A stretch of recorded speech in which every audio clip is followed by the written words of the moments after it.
স্কুলের টিফিনে কি দেবো ভাবতে ভাবতে আটা দিয়ে এই অসাধারণ টিফিনটি বানিয়ে ফেললাম।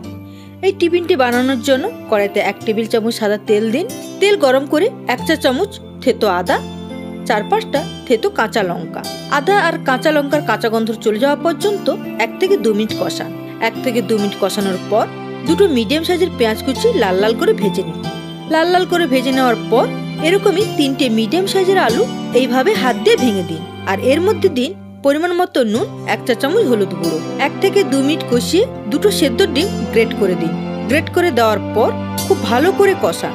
খুব ভালো করে কষিয়ে নেওয়ার পর নামানোর আগে দিয়ে দিন ভাজা জিরে ধনে গুঁড়ো 1 টেবিল চামচ আর অল্প একটু ধনেপাতা কুচি। এবার এটাকে ভালো করে মিশিয়ে ঠান্ডা করে নিন। এরপর আমাদের আটার ডোটা মাখাতে হবে। এখানে আমি 500 গ্রাম আটা নিয়েছি। পরিমাণ মতো নুন, 1 টেবিল চামচ সাদা তেল দিয়ে ভালো করে মাখিয়ে নিন।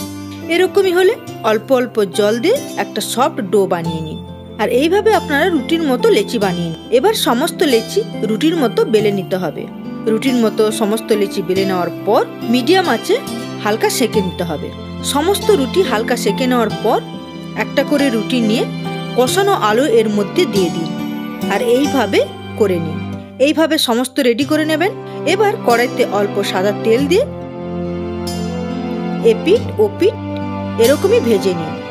আশা করি এই রেসিপিটা আপনাদের ভালো লাগবে। যদি ভালো লেগে থাকে একটা লাইক করে দেবেন।